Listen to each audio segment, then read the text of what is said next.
भगवान ने अपने ही पुत्र का मस्तक क्यों काटा?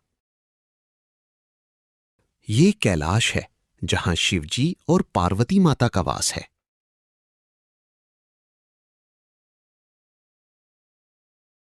ये हैं सुंदरी माता पार्वती। नंदी, मैं अंदर जा रही हूं। मेरे वापस आने तक किसी को भी अंदर प्रवेश ना करने देना। मैं यहीं बैठ जाता हूं। जब तक मैं यहां हूं, कोई भी अंदर नहीं जाएगा।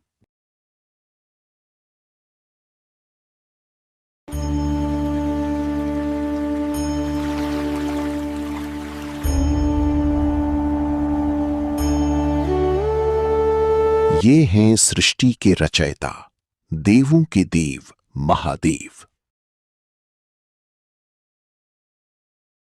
नंदी, मेरे रास्ते से हट जाओ। मुझे अभी अंदर जाना है।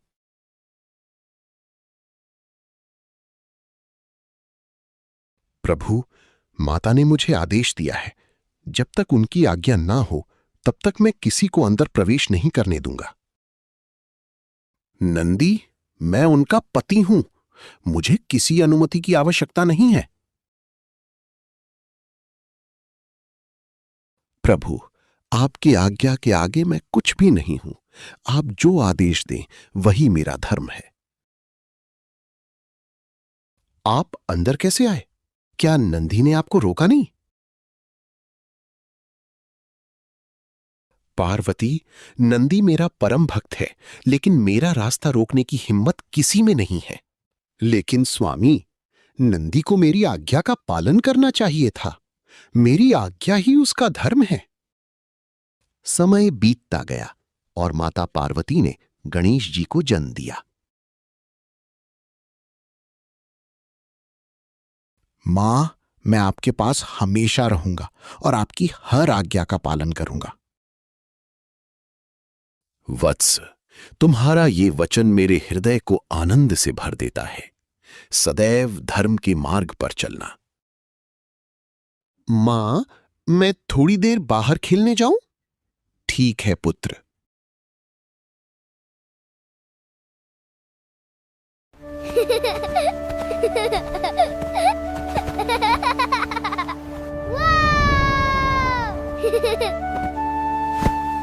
पुत्र, मैं स्नान करने जा रही हूं। जब तक मैं ना आऊं, किसी को भी अंदर प्रवेश करने मत देना। जी माता, अवश्य। मेरे रास्ते से हट जाओ।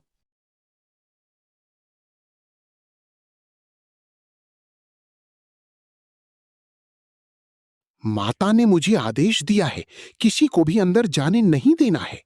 ये आदेश मेरे लिए नहीं है। मैं पार्वती का पति हूं। हट जाओ बच्चे। कदापि नहीं। जब तक माता आदेश न दे, मैं किसी को भी अंदर जाने नहीं दे सकता। अज्ञानता छोड़ो और मेरे मार्ग से हट जाओ। प्रभु, ये अभी अज्ञानी बालक है। मैं इसे नम्रता से समझाऊंगा। मैं स्वयं इसे रास्ते से हटा दूंगा। रुक जाओ बच्चे। नंदी और गणेश जी की लड़ाई शुरू हुई और थोड़ी ही देर में गणेश जी ने नंदी को पराजित कर दिया। प्रभु, वो बालक पराक्रमी है। मेरा उससे मुकाबला नहीं हो सकता। मुझे क्षमा करें। मैं जगत का सृष्टा ब्रह्मा हूं। आज मेरे निर्णय से तुम बच नहीं पाओगे। चाहे आप जगत पिता ब्रह्मा ही क्यों ना हो, मुझे किसी का भय नहीं है। ब्रह्मा और उस अद्भुत बालक के बीच यह संघर्ष कुछ समय तक चलता रहा। ब्रह्मदेव ने अपने दिव्य अस्त्रों का प्रयोग किया, किंतु बालक पर उसका कोई प्रभाव नहीं हुआ। हे महादेव, ये बालक मुझसे संभाला नहीं गया। अब आप ही कुछ उपाय करें।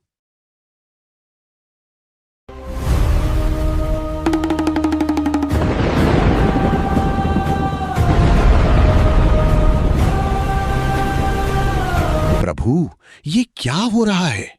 आज कोई बड़ा अनर्थ होने की आहट मिल रही है। ये कोई साधारण क्षण नहीं था। ये वो समय था जब शक्ति, नियम और मर्यादा भी एक मां के प्रेम के आगे मौन हो गए।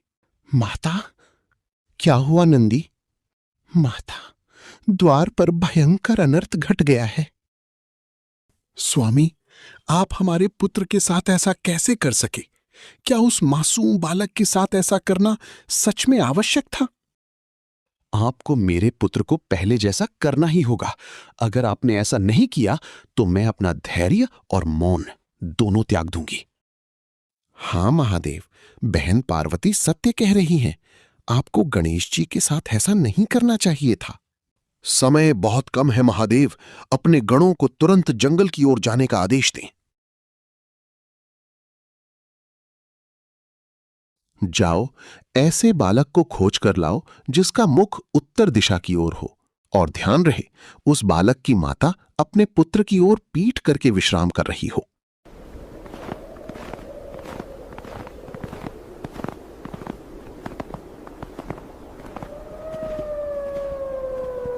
नंदी और गण जंगल की गहराइयों में पहुंच गए।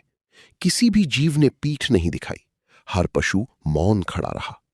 तभी उस निर्जन वन में उन्हें एक हाथी दिखाई दिया, शांत और स्थिर। नंदी और गण समझ गए कि अब इन्हें इसे ही साथ लेकर जाना होगा। नंदी, ये तू क्या लेकर आया है? प्रभु, आपकी आज्ञा के अनुसार हमें यही मिला है।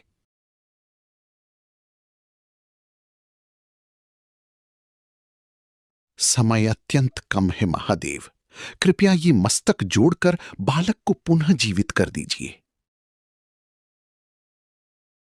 मेरे प्यारे, आज तुझे फिर से जीवित देखकर मां का हृदय आनंद से भर गया है। क्या मैं सच में फिर से जीवित हो गया हूं? हाँ मेरे प्यारे बेटे, मुझे बहुत अच्छा लग रहा है मां।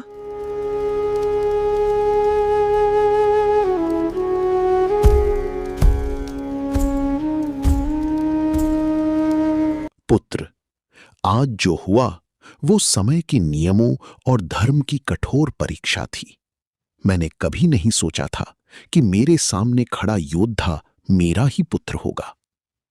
अगर मुझसे तुझे दुख पहुंचा हो तो मुझे क्षमा कर देना। बाल गणेश ने तुरंत अपने पिता के चरणों में मस्तक नवा दिया। पिताश्री, आप मेरे लिए संपूर्ण जगत है। पुत्र के हृदय में पिता के प्रति कोई रोष हो सकता है? जो कुछ हुआ वो ईश्वर की लीला थी। अब वो क्षण आ गया था जब सृष्टि के सभी देवता एक एक करके बाल गणेश को अपनी दिव्य वरदान देने लगे। मैं तुझे ये वरदान देता हूं, प्रत्येक शुभ कार्य की शुरुआत तुम्हारे स्मरण से होगी और तुम्हारी कृपा के बिना कोई कार्य सफल नहीं होगा। गणेश, मैं तुझे बुद्धि और विवेक का वरदान देता हूं ताकि तू सभी बाधाओं को दूर करने वाला बने। मैं तुझे ये वरदान देता हूं, जहां तू निवास करेगा वहां कभी किसी वस्तु की कमी नहीं होगी। मैं तुझे ऐसा दिव्य ज्ञान प्रदान करता हूं जिससे तू सृष्टि के गूढ़ रहस्यों को समझ सके। पुत्र, मैं तुझे अपने अटूट स्नेह और सुरक्षा का वरदान देता हूं। संसार में तू कभी अकेला नहीं रहेगा। इस प्रकार बाल गणेश केवल पार्वती के पुत्र नहीं रहे, वे समस्त सृष्टि के विघ्नहर्ता और प्रथम पूज्य देव बन गए। इसीलिए करोड़ों भक्त आज भी प्रत्येक शुभ कार्य से पहले एक ही नाम लेते हैं, जय श्री गणेश, विघ्नहर्ता, प्रथम पूज्य देव। तो दोस्तों, अगर आपको भगवान श्री गणेश जी की ये दिव्य कथा पसंद आई हो तो कमेंट में अवश्य लिखें जय श्री गणेश और वीडियो को लाइक करें।